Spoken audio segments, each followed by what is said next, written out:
speaker.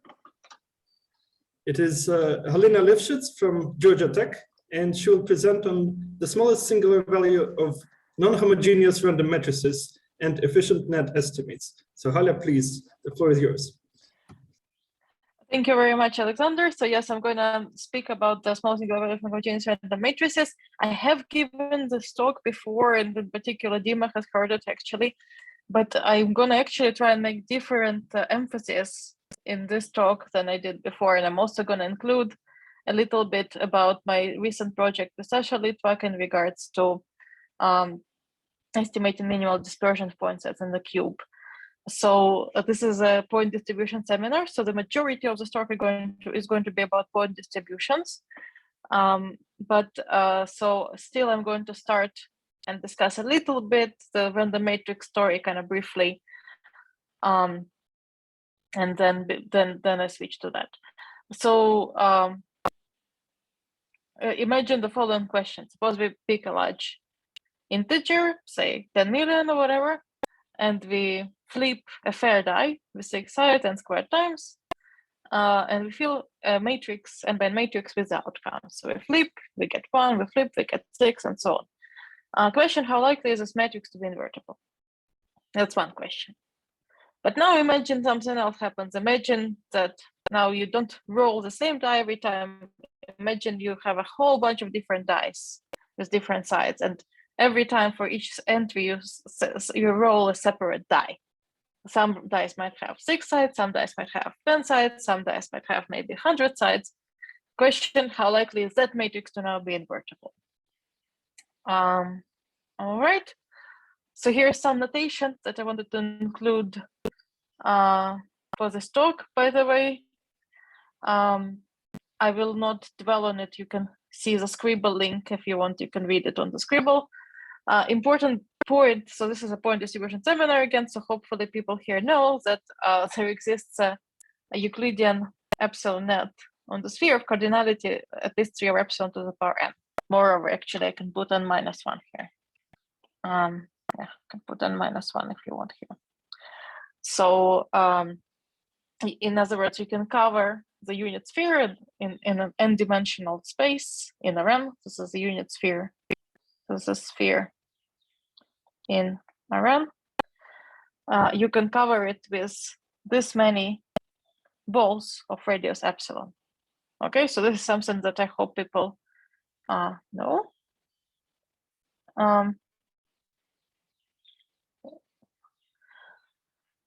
So let me now get back to the question about invertibility of a random matrix. How do you understand the random matrix? So the best way to understand the random matrix is an ellipsoid. So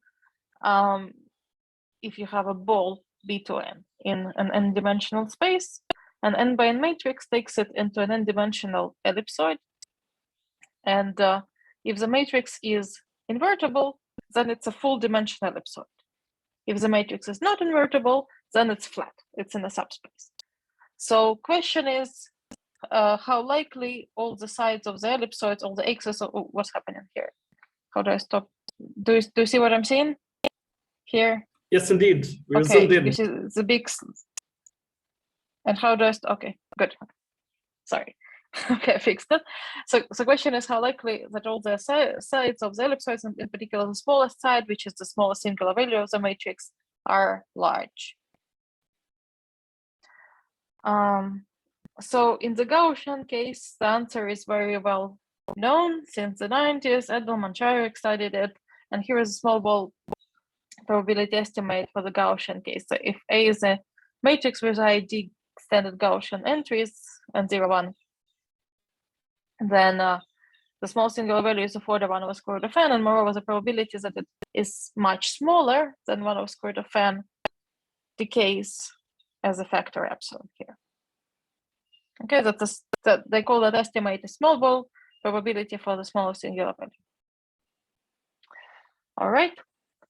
In particular, the probability that it's actually not invertible, so the probability the smallest singular value is actually 0 is 0 for the Gaussian matrix. Yes. If I plug epsilon equal to 0, I say that the probability that A is non-invertible, i.e. sigma n of A is 0, is 0.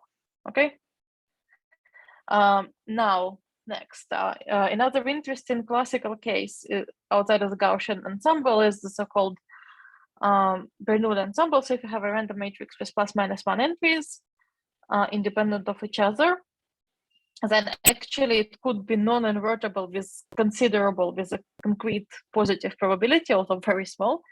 If, for instance,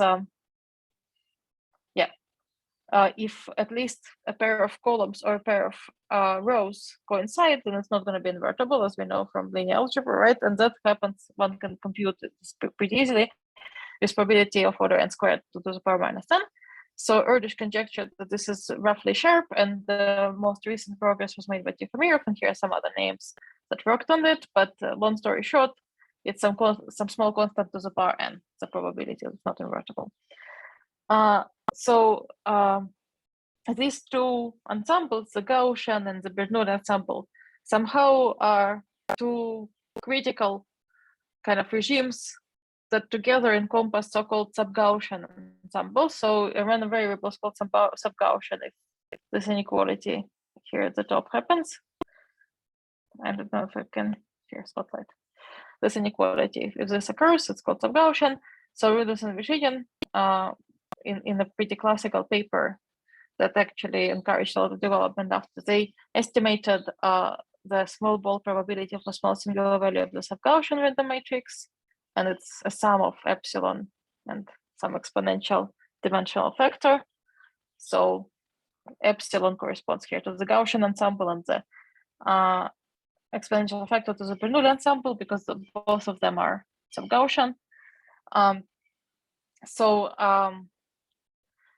The result was extended beyond the sub-Gaussian case to the matrices with IID entries min 0 and various 1 by Rybov and Tikhomirov in 2016. So here I'd like to emphasize that, by the way, it's quite difficult here. It seems like very small assumption, but it's quite significant in this case, what assumptions you put on the matrix. It doesn't seem, it somehow to someone who's not working on this, it might seem like, okay, let's just assume the matrix is Gaussian and the methods are all the same, but no, the methods are very different depending on what ensemble you're considering. In my recent paper, well, not so recent, maybe, I don't know, I showed also the same estimate, but I dropped the IID columns and min 0 and variance 1 assumption, and actually instead, it was required that the entries are uniformly anti-concentrated, which I will explain later on what it means actually. And what's important is that the Hilbert-Schmidt norm on average of the matrix is bounded by something of order n squared. And they required also that the rows are IID there. And actually something more general was required. Here's some more names of people who worked on it. Again, you can see them on Scribble if you want. And finally, together with Tikhomirov and Vyshinin, we showed the following. So this is sort of a nice and somehow complete result. So if the entries are all independent and we don't need to require IID, if the expected value of the square of the Hilbert-Schmidt norm is bounded by something of order n squared, and if the entries are uniformly anti-concentrated, meaning that for every real number, the probability that the entry is close to it is bounded. So in other words, the entries do not super concentrate next to some number. Then the same probability estimate holds as in the sub-Gaussian case as the Gaussian and Bernoulli. And actually the probability estimate here is pretty important. Again, it's another aspect that it might be like, okay, but you can estimate the small singular value, but as soon as you estimate an expectation, it's good enough. But no, here the difficult part is the sharp probability estimate. And let me emphasize this uniform anti-concentration. One short question, please. Yeah. Yes. Is this smaller Absolutely, than 1 yes. really essential, or is this one, can this be replaced by another constant in this anti-concentration property? Oh no, you can put 10. No, you can put any. Okay. You could put half. Sure. You could put no. 1 is not essential. Okay, good question. Yeah, it's not important at all. Yeah. So yeah, this assumption, it's important because it eliminates, for example, a matrix of all zeros or all ones. Imagine you can have a matrix where all the entries are maybe a little bit random, but there is very high probability take value 1. Then you get the matrix of all ones, and then it's probably not invertible. You don't have anything nice. So you want to make sure that it's truly random. Basically, the assumption tells you that it's reasonably random. Okay, let me move on. Another line of development I will go through it really quickly, actually. I was working on was in regards to tall matrices. So suppose you have instead of a square matrix, you have a matrix that has tall and that's capital N by little n. You can still define small singular value just as well, right? And Litvak Pažalsant of Kagerman 2005 under some strong assumptions first studied it. Then Rudus and Vershinin in all the regimes managed to find this very tight small bell probability that encompasses all possible regimes. But in the sub-Gaussian case, again, when 0 variance 1 IID, Tau and Wu replaced sub-Gaussian with some finite moment being bounded, but they only required the aspect ratio to be very close to 1. Vershinin removed the aspect ratio assumption and replaced the assumption of some finite moment to force moment being bounded, but his estimate again was not very good. It was a probability estimate that was not tight. And finally, I was able to obtain essentially a tight estimate under only the assumptions of, actually, again, it's not super necessary, but mean 0 variance 1 worked. And I required also IID rows, but now it's clear with some subsequent work. In fact, with the subsequent work with Tikhomyrov and Vershinin, that in principle, in this result also could remove the IID rows. And uniform and concentrated assumption is also required here. All right, so those were some of the random matrix theory results. There are some more results also that you can get. Let me actually just scroll through the slide. Not important. Let me now finally get into why point distributions are relevant for these questions. Again, everything you can see on Scribble, all the previous things I said, or you can, if you want to, you can ask me some questions. Do you have any questions about the random matrix results? No, okay, I didn't spend too much time on it, which is very good. So let me explain why point distributions are relevant to these random matrix questions. So our goal here again is to estimate the smallest singular value of a random matrix from above. The probability that's bounded from above, estimated from above, as written in red here above. So suppose we have a good discretization of the sphere. Suppose we can find a small set whose cardinality is not too large, small set, yes, and such that for any point on the sphere, let me try and draw, I guess, for any point on the sphere, there's a point in the set such that if I apply the matrix to the difference, it's small in length with high probability. Then what can we do? Then we can do this, something that's called the standard net argument, and we can say that the probability small singular value is bounded. The small singular value, remember, it's infimum on the sphere of this length of the matrix applied to a vector. You can pass from the infimum on the whole sphere to the infimum over the net. If you kind of weaken your estimate here a bit, right? Because if at the point on the sphere is small, then the point on the net is also small, maybe not as small because of this assumption on how our net operates. Yes, plus the probability that the net doesn't work. Here's the what am I doing? And yeah, that we can estimate from above by the number of elements in the net, because this is union of events, right? Times the probability of each individual event. And now if we can estimate individual event, which is easier, then we have something. So this is just a very, very rough, naive idea as to why net argument could be relevant for that question. Let me, of course, emphasize that in reality, I mean, this relation is a fair bit more complicated. But this is just a very naive sort of rough idea. Okay. Can I ask? So what was, yes, please. So Yes. do you have to account somehow for the loss? So you're making this error by taking info from a smaller set, right? So do you have to take that into account, or is that somehow automatically just put matrix norm or something? So how do you do it?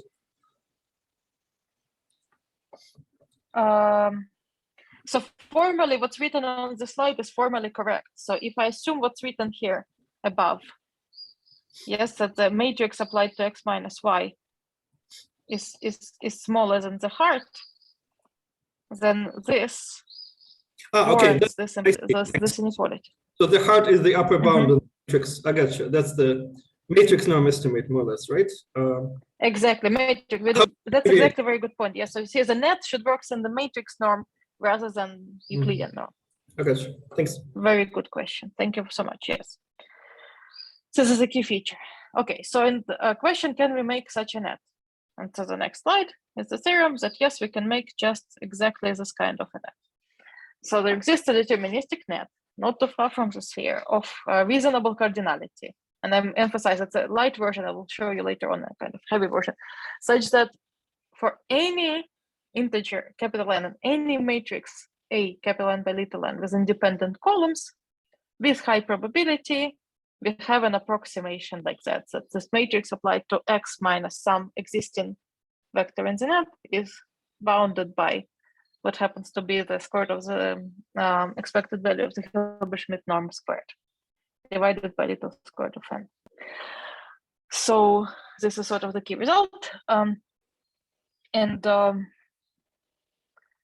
You see here the key feature, one of the key features of the theorem is that the net is deterministic in each dimension. It's fixed, it exists in a given dimension, and it does not depend. So basically, it does not depend on anything. It does not depend on the matrix ensemble. So whenever you take some random matrix and all we need from it is independent columns, you immediately get this result. Okay. Later on, I will also show you a purely deterministic theorem. Any questions about this? So this is sort of the main result of the talk. Like I said, some little part of the talk will be also dedicated to different question about the minimal dispersion, but it's truly, I considered doing that a main part of the talk, but I figured it's just a very small story. Okay, so this is the main result. And in the remainder of the talk, mostly I will be focusing on explaining the proof of this result. Okay, and again, like Sasha pointed out, it's about matrix norm. All right. So let me, before I explain the proof, actually explain how this, whether the theorem was known before. So this result was known before indicates the matrix is sub-Gaussian. Indeed, as I mentioned earlier in the talk, you can cover the sphere by just Euclidean balls of radius epsilon. So you can do an usual Euclidean net on the sphere. If you have Euclidean net on the spheres, then this matrix norms that we want to estimate, you can estimate by the norm of the matrix times epsilon, yes? So the theorem will follow if we can say that the norm of the matrix times epsilon is bounded by the Hilbert-Schmidt norm over square root of n times epsilon.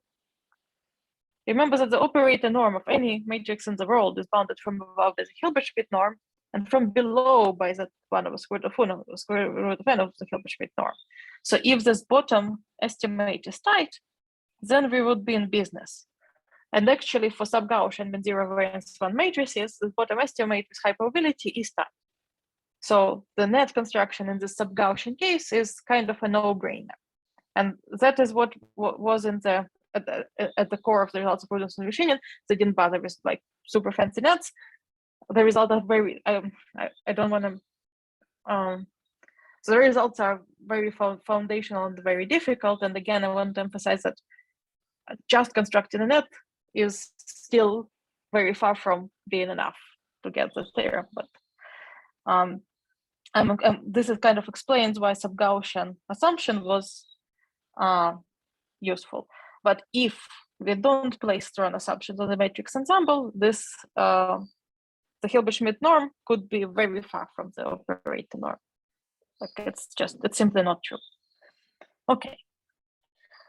Rybov and Tikhomirov also proved that theorem for ID entries mean zero constant variance, and in the square case. So, but just for the net theorem, they required all those turn assumptions.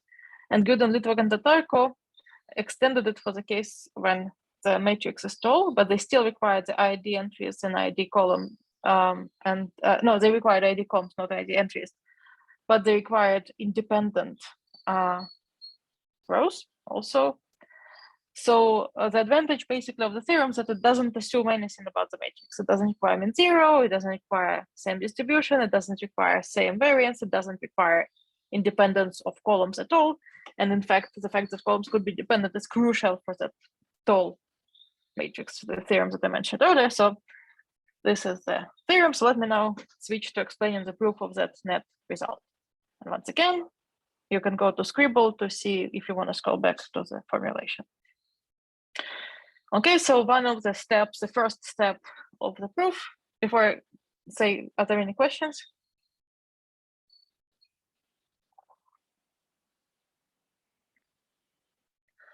So the first step of the proof is based on so-called randomized rounding procedures that has been used in computer science for quite a long time. It's somewhat reminiscent of actually in this crowd, maybe you will be more familiar with the construction of back and certain point processes of this type. So here is the definition of random rounding. We do the following: we take a knife, we cut the entire space Rn into little cubes of diagonal epsilon. So the side of the cube is epsilon over square root of n every time. And what we do is, for any point in the space, we look at the vertices that surround that point, and we pick one of them at random. Now, how do we pick one of them at random? Well, in such a way that if our point is closer to that vertex, we pick it more like we're more likely to pick it. Okay, so we look at a point, it's inside a cube. If it's very close to some vertex, that vertex is more likely to be picked than other vertices. Namely, here's a distribution. So for each xi on the sphere, because we look at the sphere, we take psi I to be this thing that's written here, where pi is k is the integer part, pi is the fractional part, and we consider the random vector, which goes to the left with probability 1 minus pi, and to the right with probability pi. So this distribution, more specifically, it has the following properties. The infinity norm distance between the random rounding of a point and the point is always bounded by epsilon over square root of n. Expected value of that random rounding is always exactly xi. Yes. And the key feature also of this is that we don't need too many cubical vertices to cover the sphere. Okay. Let me again say, by the way, that it's called random rounding because in dimension 1, we are rounding a point to integer bigger than that or smaller than that. Yes, imagine you have a fractional point and you can round it to something bigger or something smaller, to an integer. So here we round it not to an integer, but to a point with integer coordinates, except we also consider scaling.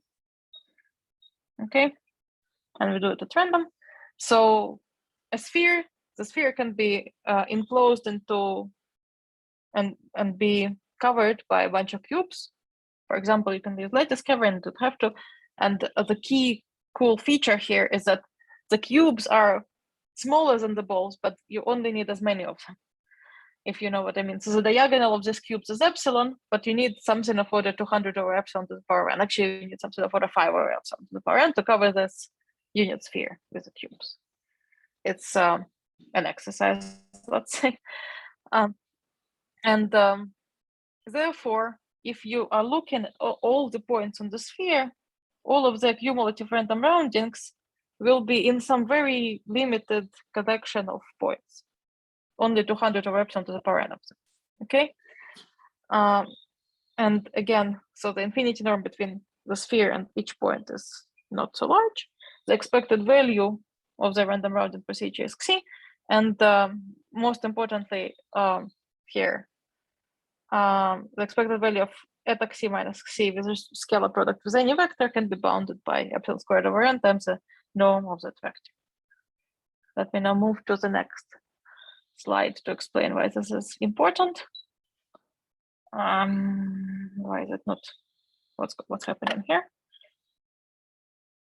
Okay. So the first step of the proof of that net result is the following. There exists a collection of points, not too large, such as for any deterministic matrix. Note that it's for any deterministic matrix, yes. There exists a point in the collection such that you can bound A applied to the difference of these points by something, by the Hilbert-Schmidt norm of that matrix times epsilon squared of n. So how do we prove it? Well, we write the lengths of a matrix applied to a vector squared as just sum of rows of the matrix scalar with x squared. Yes, so A transpose the I, just the rows of the matrix. By this previous estimate, we can estimate expected value of each of them by epsilon squared over n times the length of the row squared, and therefore the expected value of this guy you can bound by what happens to be exactly the Hilbert-Schmidt norm squared epsilon over squared of n, as announced. Yes, and now here comes the key sort of feature of this all random routing procedure that you know, if somebody tells you that with probability 1 over 10 in certain particular box you can get a red ball, it means that there exists a red ball in the box. You know, if somebody gives you a box and say, you know, if you take a ball out at random with probability 1 over 10, the box will be red. You can draw definitely the safe conclusion that there is a red ball in the box. So we draw a safe conclusion that there exists a particular vector in that very limited set that approximates well in terms of the matrix norm our vector on the sphere. Okay, so this is very good news, but it happens that it only implies the theorem that I mentioned with probability 0.9, let's say, rather than with high probability that we wanted, which is not particularly we wanted with high probability. Okay, so here comes the ideas that appeared in the paper of Rybov and Tikhomirov, and here's a photo of Kostya and Lisa that I made before COVID long time ago in College Station, actually. So the idea is to cover the sphere with parallelepipeds and not just cubes. So let me dive into that. Suppose we fix a parallelepiped. I call it P alpha. Alpha is a vector in Rn with non-negative coordinates. We will consider a particular set of parallelepipeds whose coordinates are, whose sides are between 0 and 1, so they are subsets of the cube. Therefore, one of the vertices of these parallelepipeds will always be fixed at the origin, and the volume of these parallelepipeds will be not too small, bigger than some kappa to the power minus n for some fixed parameter kappa. Okay, so in exact same way as before, is what I just explained. It's an exercise. You can show that if you fix a particular alpha, meaning that you fix a particular parallelepiped, you can find the net. Now it's parallelepipedal net, sort of, which does the same job for any deterministic matrix, any matrix whatsoever. You can approximate it with what's written here. Instead of the Hilbert-Schmidt norm, you get sum of alpha I squared times the column norm squared. Okay, very good news. Now we want this estimate to be as sharp as possible. So instead of just taking this some particular parallelepiped, let's take sort of minimal possible one. Okay, so we fix a matrix A, and for that matrix A, let's consider the minimum over all possible alphas between 0 and 1, and admissible such that the product is not too small, so the volume of the parallelepiped is not too small, of this quantity, sum of alpha squared, length of the column squared. So the hope that will work out is that this minimum, it cuts off heavy tails, sort of. So Hilbert-Schmidt norm as a random variable could have a heavy tail if the entries of the matrix have heavy tails, but this guy does not have light tails, and that's what will matter for us. Now, immediately, we get the corollary of this lemma that if you have a matrix, then we can find a net small enough such that you can have this approximation in the matrix norm in terms of this new parameter beta kappa. But this net, it depends on the matrix, unfortunately here, right? Because if you have a matrix, you have some minimizing parallelepiped, you take that parallelepiped, you construct a net, and we don't want the net to depend on the matrix, right? Because the matrix is random, okay? So we don't want it to depend on the complete realization of it. I mean, it doesn't give us anything in this regard, right? So what do we do? What we do is we construct a net on the nets. So on the set of those parallelepipeds, in a sense. Here's what we do. And so this is something where I will jump, once I explain this, I will jump to the story about minimal dispersion, by the way, because this is what's directly related to that. Now, that's a warning to everyone who, if you wanted to listen just about that, so this is where you should start listening. Anyway, so here's the idea. So we take our omega kappa, which is the set of admissible parallelepipeds. We can view it as a set of vectors with coordinates in the interval 0 and 1, such that the product of coordinates is not too small. So these are sort of here, what I drew is a sort of set of places where the vertex of the parallelepiped can land, if one of the vertices is fixed to be at 0. Now, we don't know how to discretize this crazy set, so we take a logarithmic transformation to it. So we take sort of t, operator t, and we apply it to some vector alpha 1 through alpha n. We turn it into vector what I call a1 through n, where ai is just a logarithm of 1 of alpha I normalized appropriately, and I take a square root here, okay? Now, when we do that, this omega kappa becomes nothing other but a ball, actually a part of the Euclidean ball, okay? And we already discussed that there is this very good way to discretize the Euclidean ball, and that is cover it with cubes. Now, what do we want from this covering? We want sort of move from alpha i's to some smaller values point-wise. So on the ball side, we want to move from ai on the ball to some bigger values point-wise again. So we just take, for our discretization, the vertices of the cubes that are that have all the positive coordinates. And then every point here on the sphere, we can correspond, it's not random, it's deterministic. We can deterministically correspond to the corresponding vertex of the cube that sticks out, and all of the values of the coordinates will be bigger for that vertex. Long story short, we have the following nets on nets lemma, that there exists a collection of points. Maybe it's not an omega kappa, but an omega kappa squared, but it's exponentially, it's a collection of points of exponential cardinality, roughly speaking, such that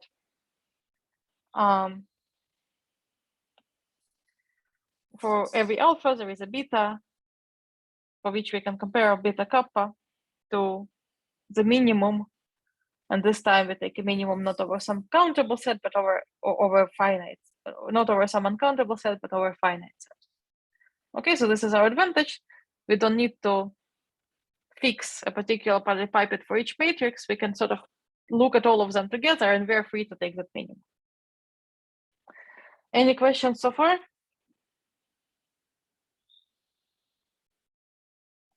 So now let's hold that thought. Let me jump into the separate discussion about the minimal dispersion.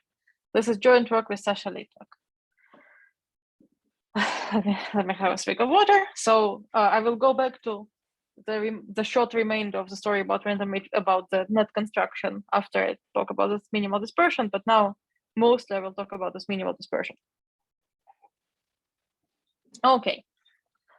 So here's what the minimal dispersion is. So we consider a set of x spiral boxes, again, very familiar object from the previous part of the talk, right, contained in the unit cube. So we denote it by this RD. right? So it's a collection of boxes, all possible boxes inside the unit cube. There is many such boxes, okay? Uncountably many. Now, if you have a finite set inside the unit cube, I call it P. The dispersion of that set is the largest possible volume of a box that contains no points from the set. So we take all possible boxes that avoid our set entirely, and we want to take the largest one, and the volume of the box is the dispersion of that set. Okay. Now, the minimal dispersion, therefore, is the infimum over all point sets of a fixed cardinality. And by the way, this part of the talk, notation is slightly different. The dimension is now D, and the cardinality is N. So it's the infimum over all point sets of a fixed cardinality of the dispersion. That's what minimal dispersion is. Quick question.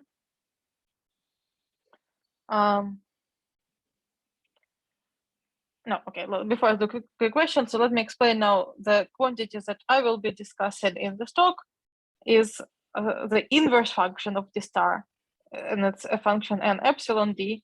It's a minimal integer n such that the minimal dispersion is smaller than or equal to epsilon. In other words, the smallest number of points inside the unit cube such that all the XSPL boxes of volume epsilon contain at least one point of that set. So this is our parameters that we want to estimate. So we are looking, okay, we are looking at our cube. What's going on? We are looking at our cube. Good. And we're looking at to place little n points inside that cube in such a way that they are sort of most regular, so in a sense, such that each box of volume at least epsilon has no choice but to contain at least one point from that set. That's the quantities we want to estimate. In fact, there's been quite a lot of work on the subject, surprising amount. You see there is a huge amount of references here in red. I'm not going to, unfortunately, have time to discuss them.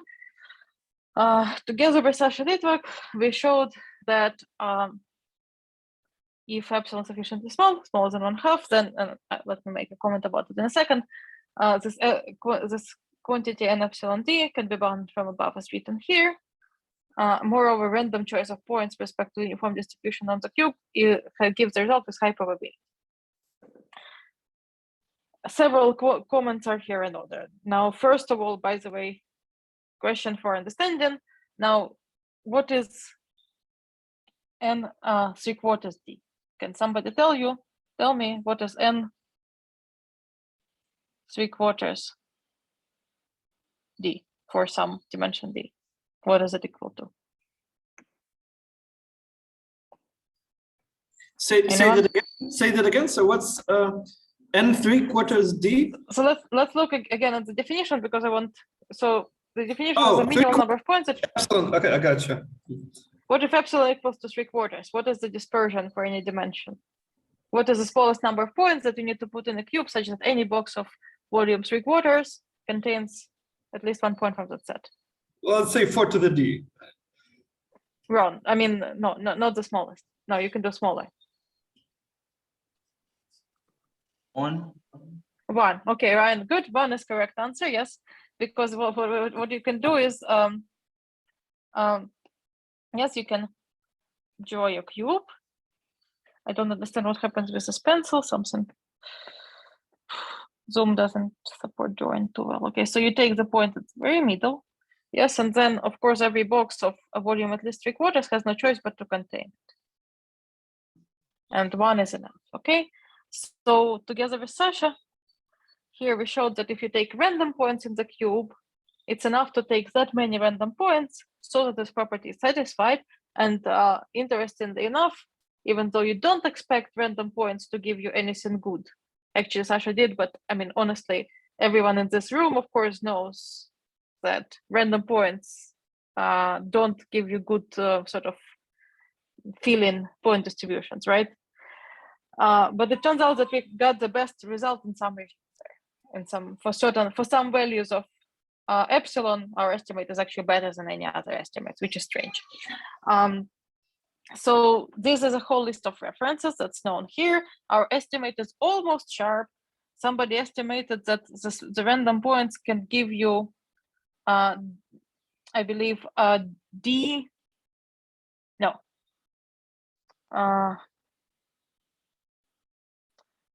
D plus log. So this log basically. If you remove this log, somebody can get a lower bound of that form. So it's almost sharp for the random points.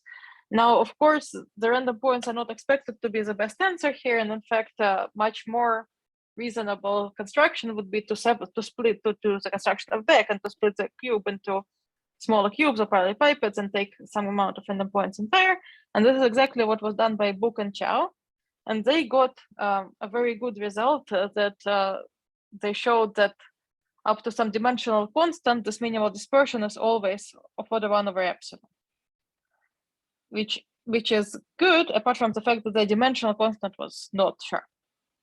Surprisingly, I was surprised because it seemed to me like this is a strategy that needs to be done, but they didn't get the good dimensional constant. May I give a short comment on that? I think the 1 over epsilon is enough was already known before and was given by digital nets. I think Gerhard Larcher proved that, but then you have really exponential dependence on dimension. This was, if you care about dimension, then you have something different.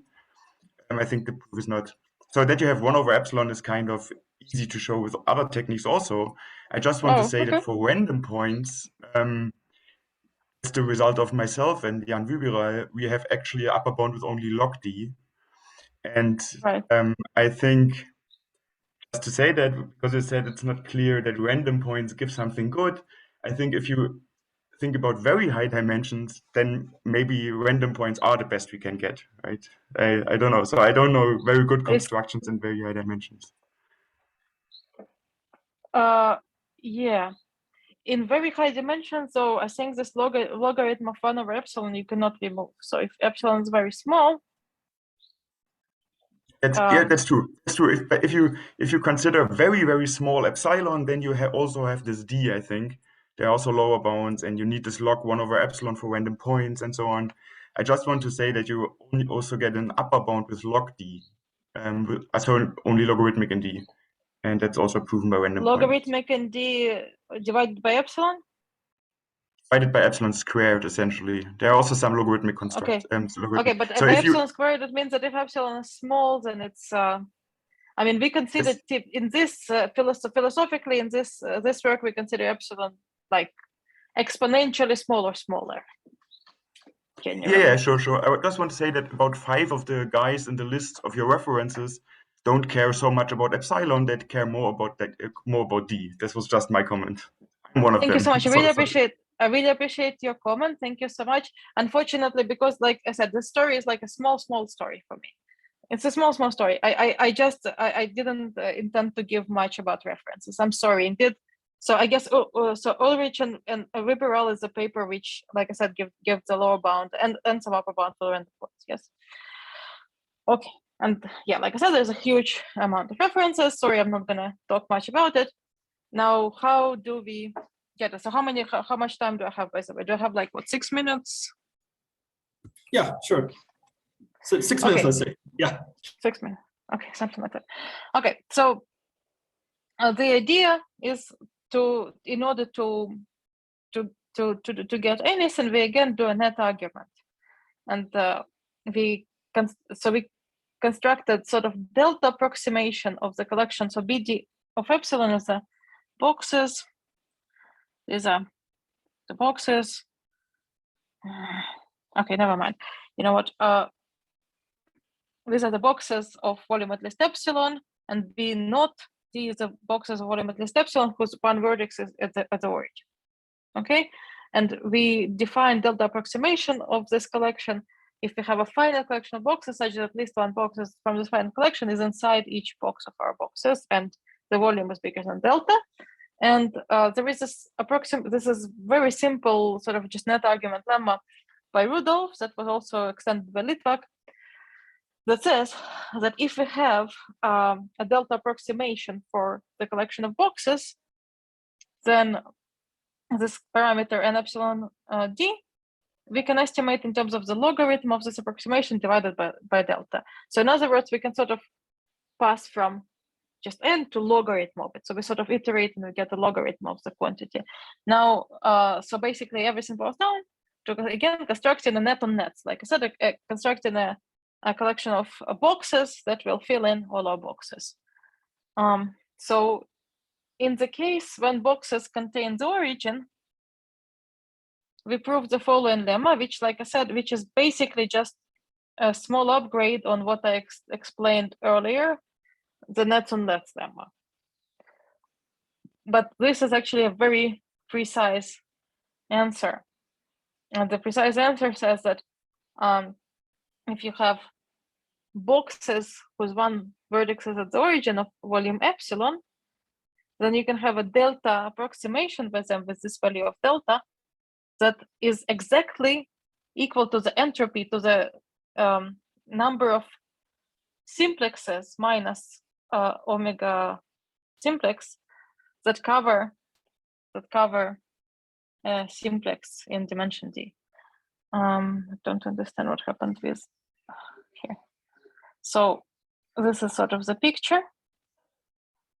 So instead of covering the ball, we cover so basically, if I go back, let me just go back a few slides and explain.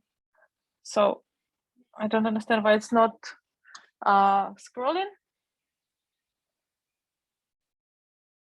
here. So instead of taking square root of the logarithm here, we just take the logarithm. And then instead of getting the ball here, we get like a regular simplex that we cover this time, not with cubes, but with regular simplexes. With some minor geometric adjustment here, we just get this result that I wrote here.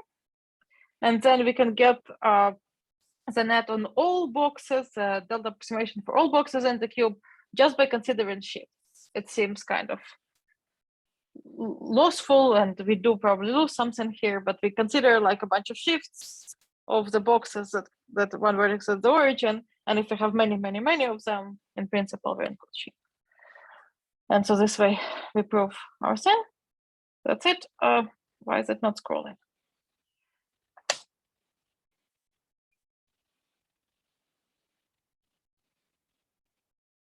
Okay, so let's go back to random matrices. I have a couple of minutes, so let me just say that, okay, this is important. So this slide, let me show after this, I have almost nothing.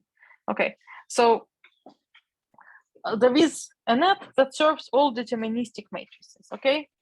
So there exists a deterministic net of a given cardinality such that for any deterministic matrix of any aspect ratio, for any point on the sphere, there is a point in the net such that we can approximate the points of the sphere on the net with this parameter b kappa of that matrix. And we remember b kappa is that particular minimum over all alphas of the sum of alpha squared column squared. So this reduces the proof of our theorem to estimating the large deviation of this b kappa. But I'd like to point out that this theorem works for all deterministic matrices. Actually, if you don't want to work with random matrices, it might have other applications as well, not random.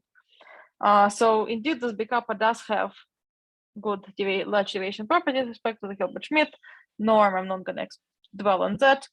Let me just finish by showing the non-lite version of the theorem that I said, which kind of accounts for all possible regimes.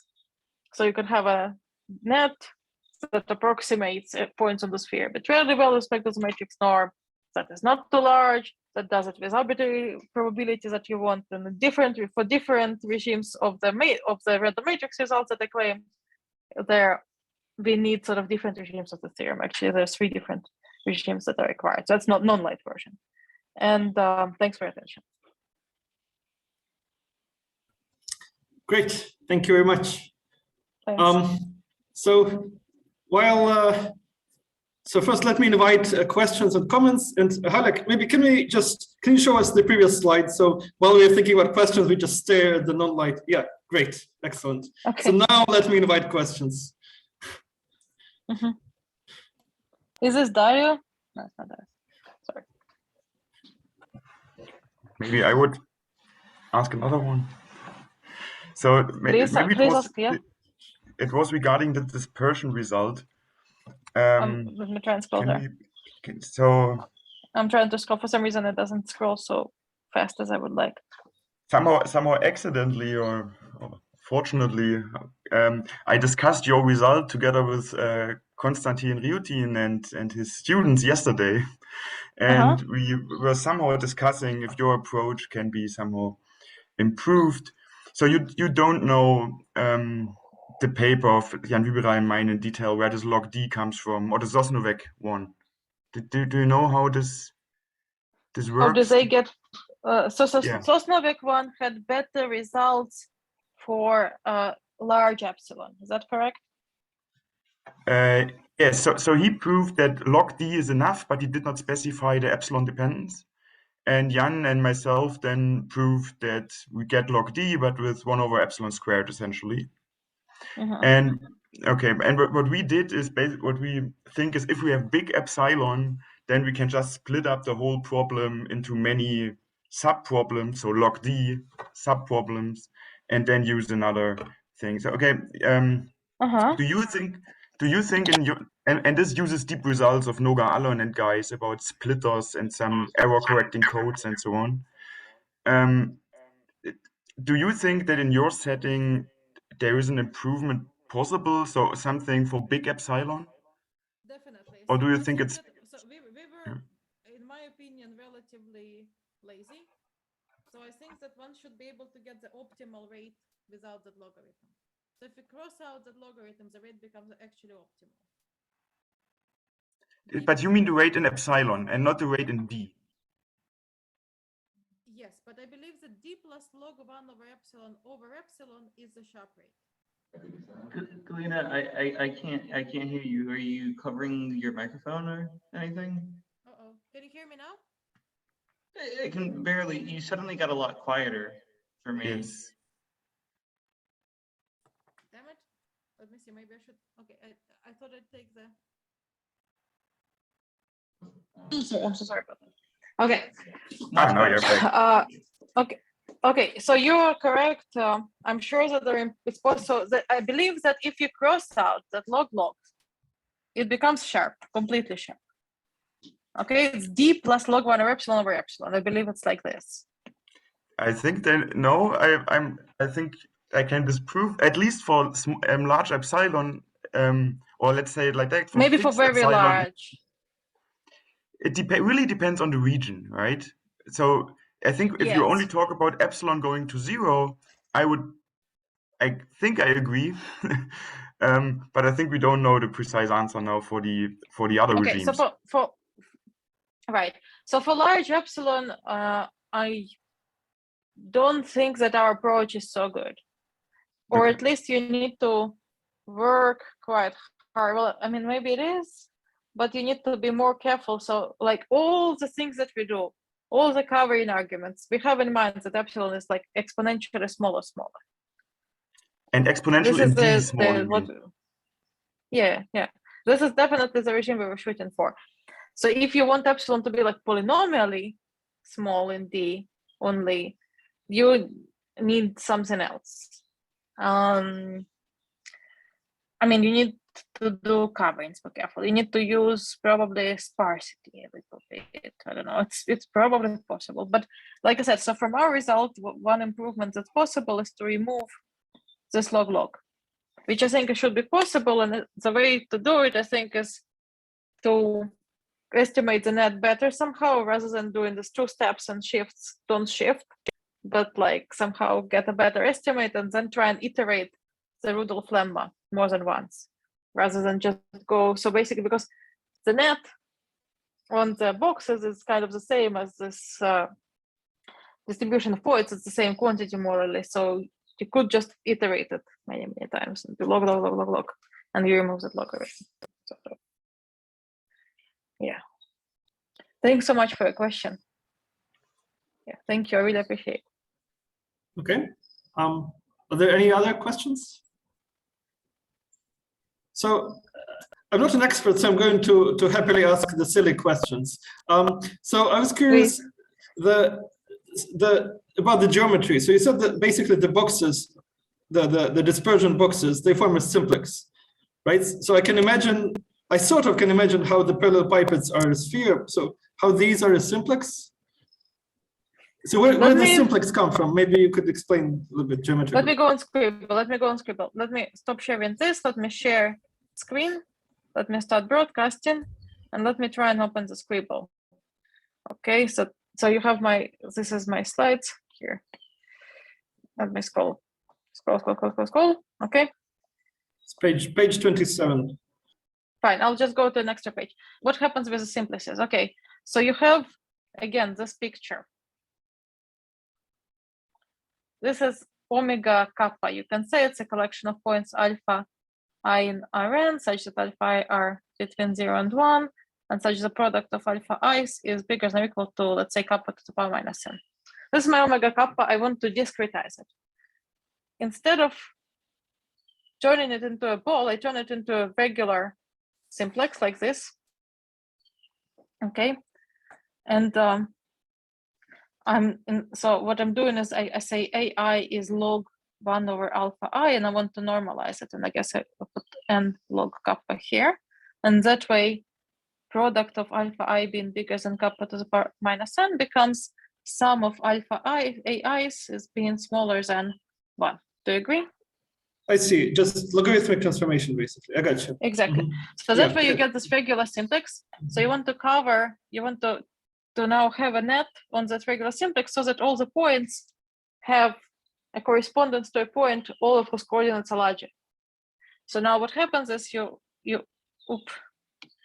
put a hyperplane here, and you sort of shine lights down like this.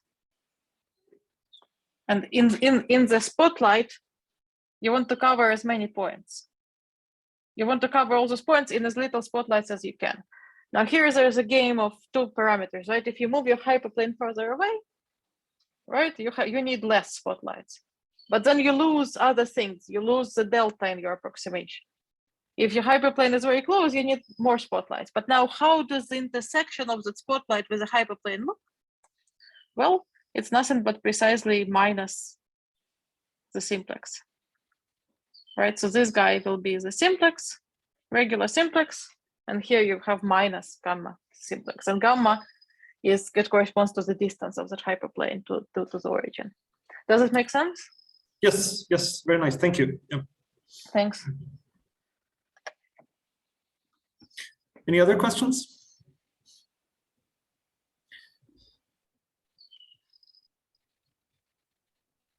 Ryan, let's stop the recording so we have some informal questions. Maybe people want to ask the silly stuff.